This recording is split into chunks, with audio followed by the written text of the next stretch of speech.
للدعاء الفاتحة.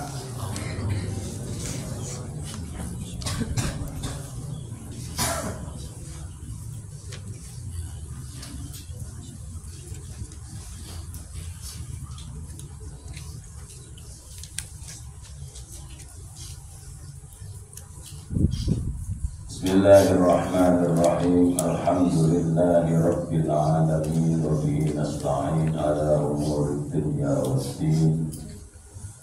Wassalatu wassalamu ala sayyidil mursalin sayyidina wa maulana Muhammadin sallallahu alaihi wasallam wa ala alihi wa ashabihi ajma'in.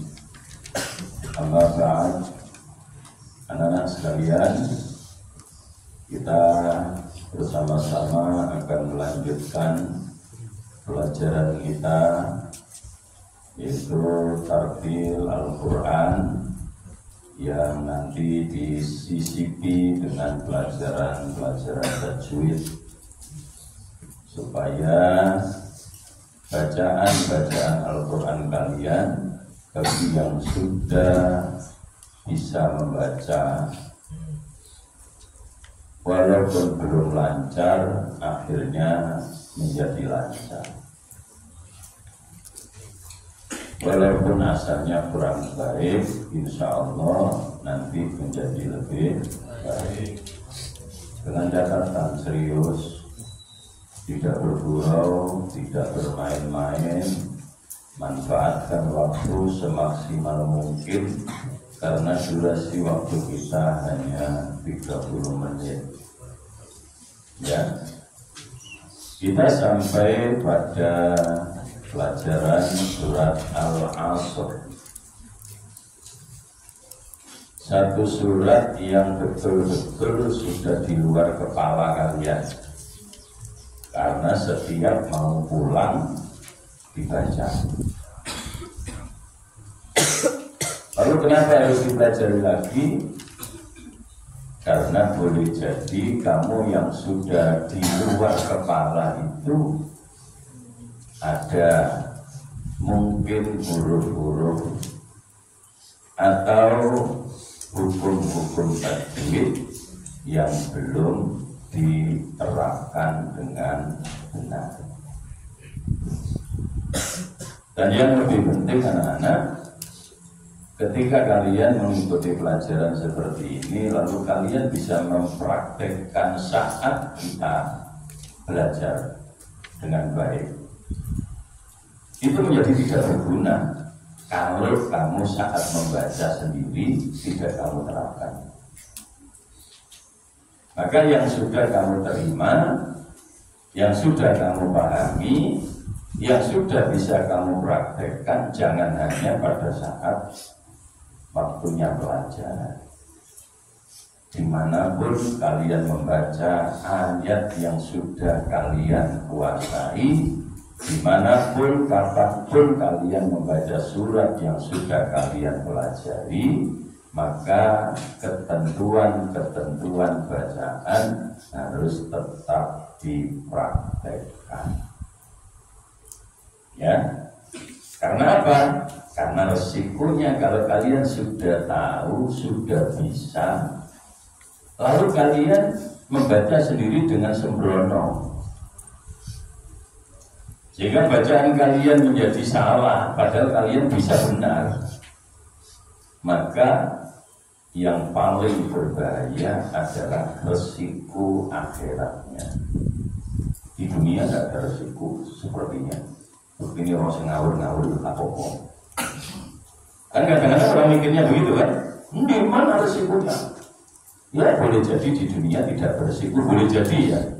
Tapi boleh jadi resikonya juga akan didatangkan oleh Allah di dunia, walaupun tidak hari ini. Boleh jadi begitu, karena balasan itu kadang-kadang diberikan oleh Allah secara spontan. Kadang-kadang masih ditunda oleh Allah untuk memberi kesempatan meminta pengampunan. Kadang-kadang ditunda oleh Allah dalam durasi yang cukup panjang, Karena juga sama memberikan kesempatan untuk berubah, untuk bertobat.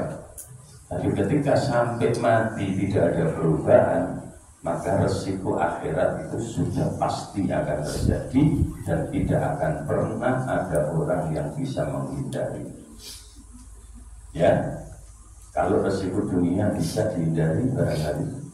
Sebut saja kamu nonton berita ada orang yang dinyatakan bersalah karena korupsi, ujung-ujungnya diputuskan oleh pengadilan tidak bersalah. Kok bisa? Ya kita tidak boleh seudon. Ya, tidak boleh seudon. Apakah kemudian mereka bebas? Ya, bebas di dunia. Tapi kalau kebebasan di dunia itu karena dia merekayasa, maka akhirat tidak akan pernah lepas. Makanya berkali-kali Pak Rofi bilang tidak ada satupun kebaikan yang disia-siakan oleh Allah. Ya, ingat baik-baik. Kalimat itu harus kamu tancapkan di dalam pikiran kalian. Tidak ada satupun kebaikan sekecil apapun yang disia-siakan oleh Allah. Dan sebaliknya, tidak ada kejahatan atau kejelekan sedikit pun yang diabaikan oleh Allah Subhanahu wa ta'ala. Kamu hafal ayatnya kan?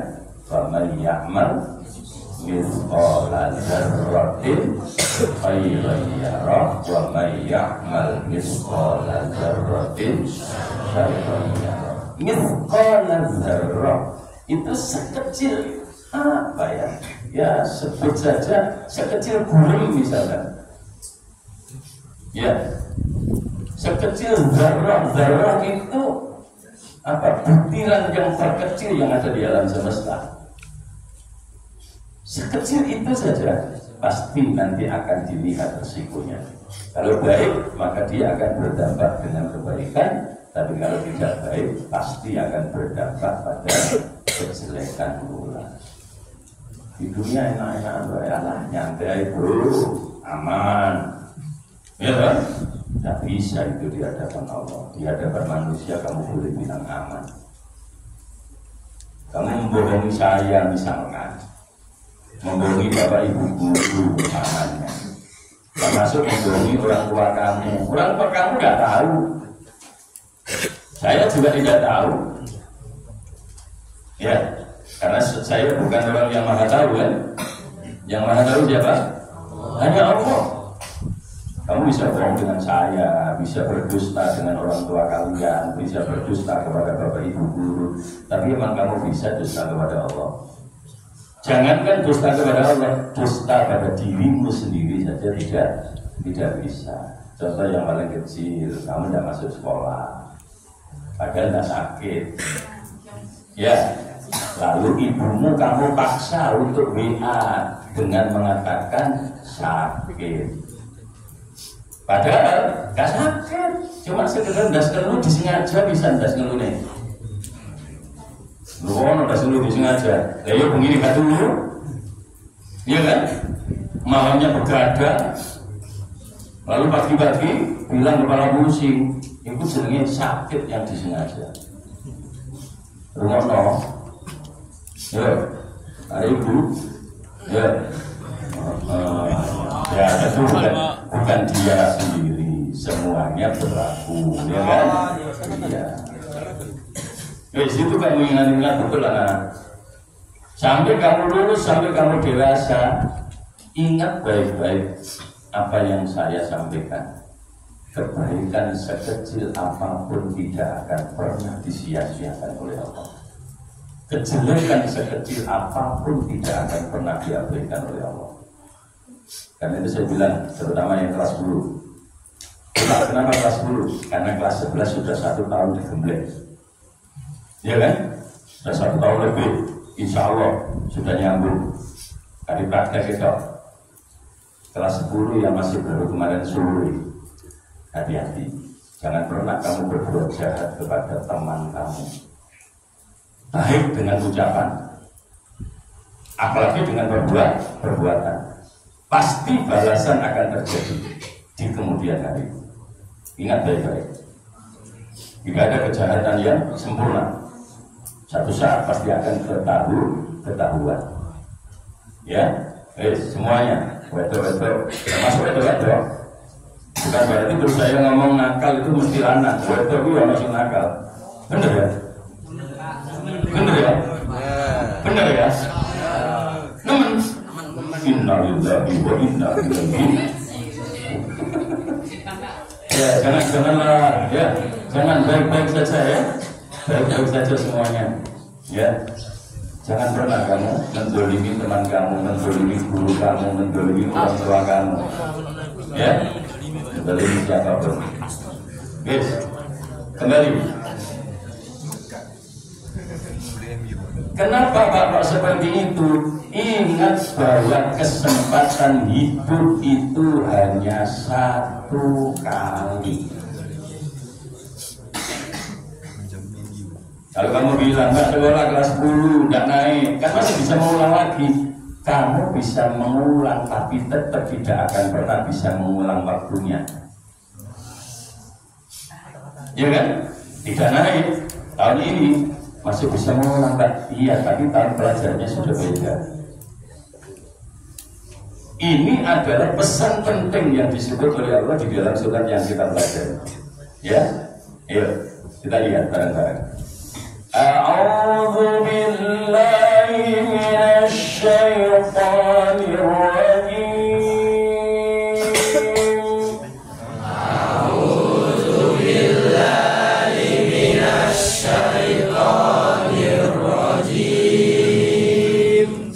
Aku mulai suaraku tak notok bukan ya? Kau salasan? Kalau belum tahu bentuk kawan, ya? Ikuti dengan baik, maksimalkan potensi kamu, ya? A'udzu billahi minasy syaithanir rajim.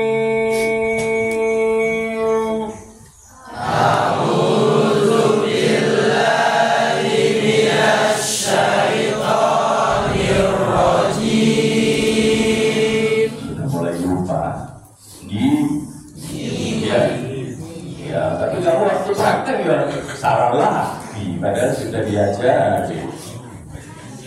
Coba diulang bersama-sama. A'udzu billahi minasy syaithanir rajim. Bismillahirrahmanirrahim.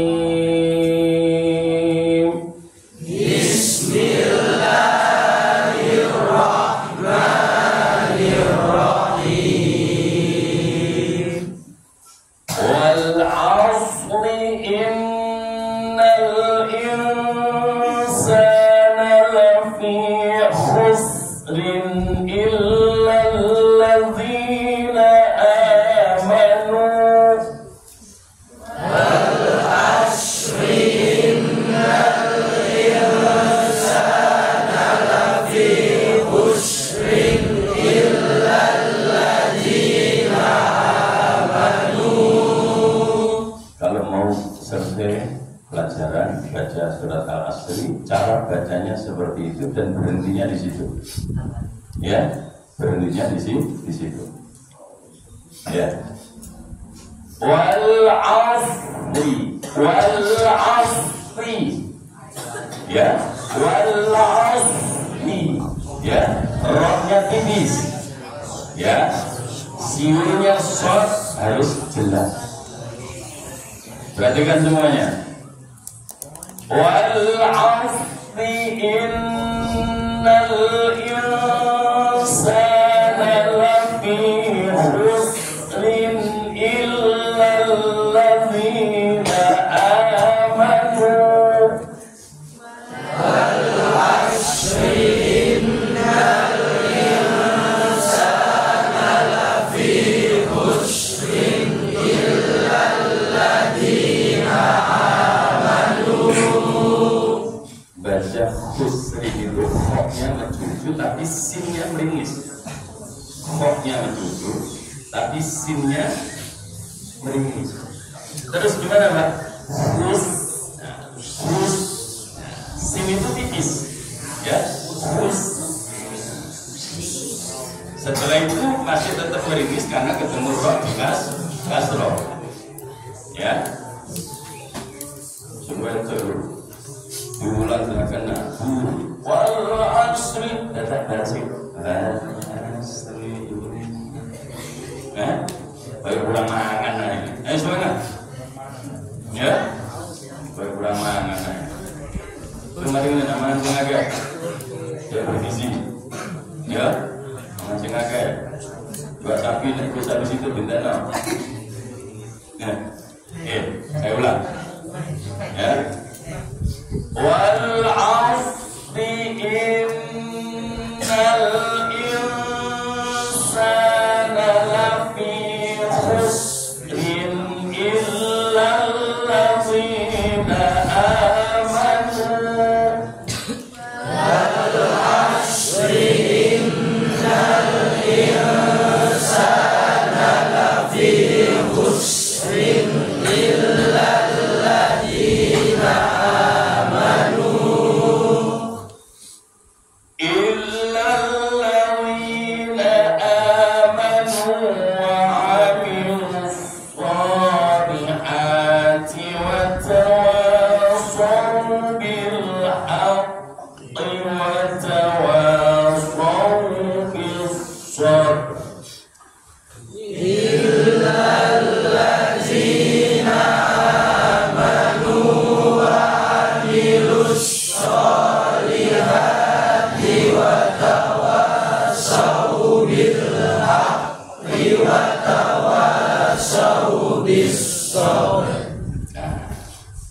saya segera menduga pasti kalau ujung-ujungnya watara solbisok itu kalau dalam ilmu qiraah salah, dalam ilmu tajwid salah. Kenapa? Itu kalau kata Kiai Basari Alwi dalam kitabnya itu yang disebut dengan ikhfa bil makna jadi. Itu ikhfa dengan makna baru. Maksudnya apa? Ikhfa itu artinya sama.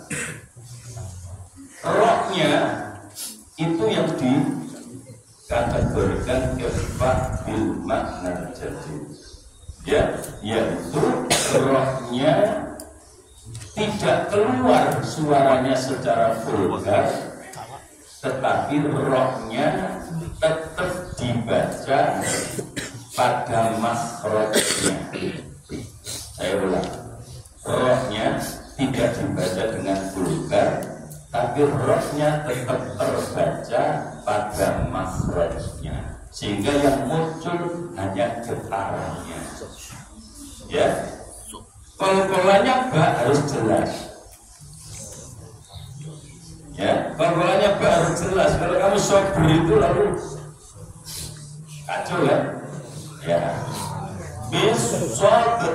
Nah, bisob. Nah, rohnya itu hanya ditarik berupa getaran pada posisi makhrajnya. Ya.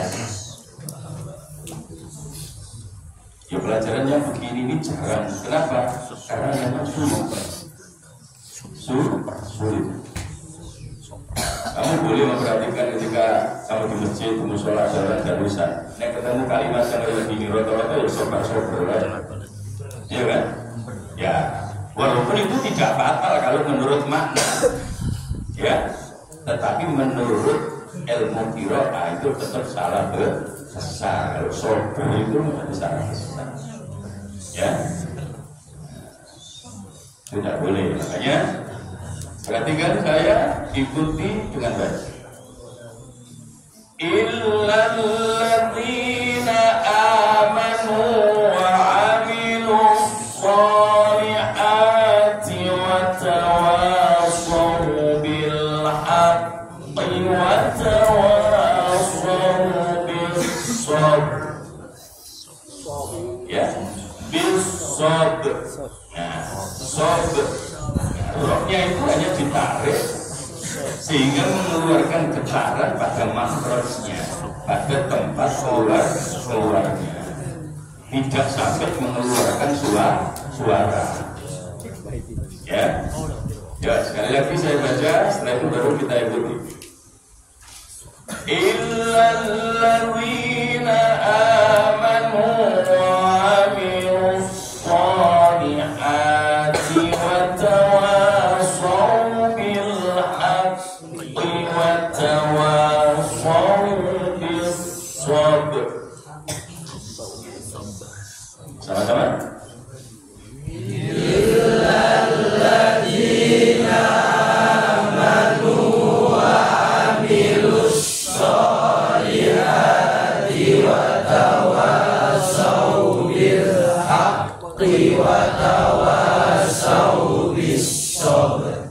Ya, berarti kan semuanya selain tajwid yang harus kita praktekkan dengan benar, sedikit kamu perlu memasukkan di dalam hati kamu apa yang tertuang di dalam ayat itu, seperti yang tadi saya katakan. Apa Pak?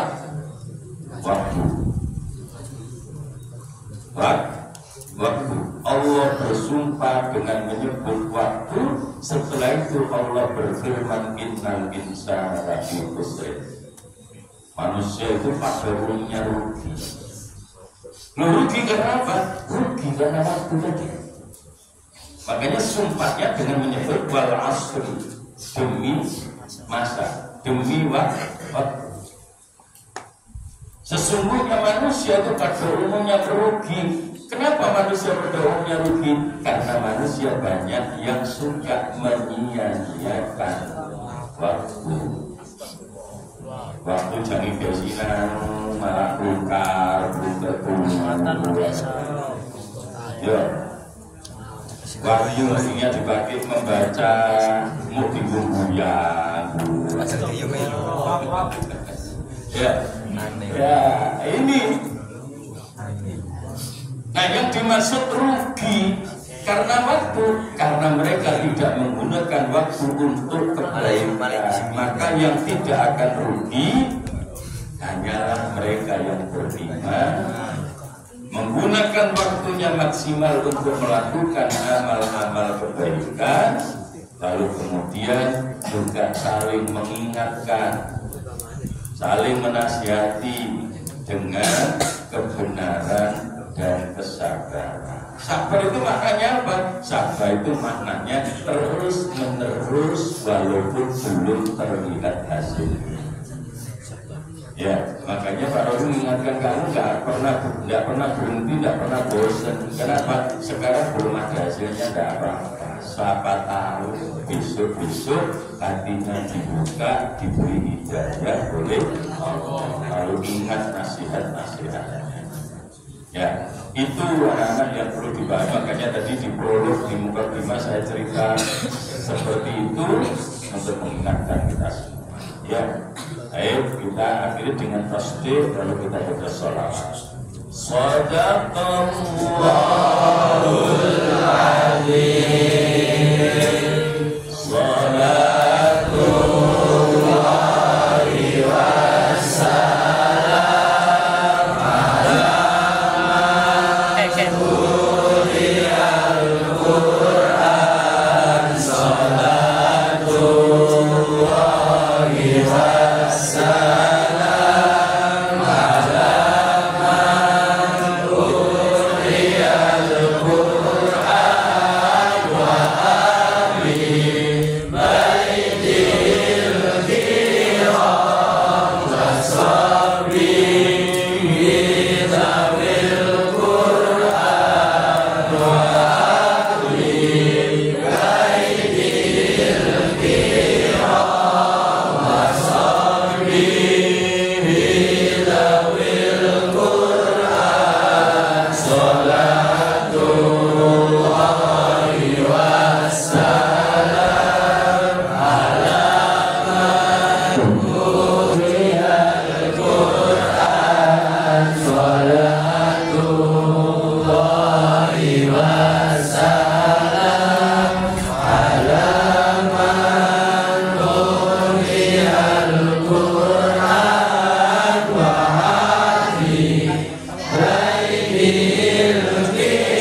kembali ke posisi masing-masing.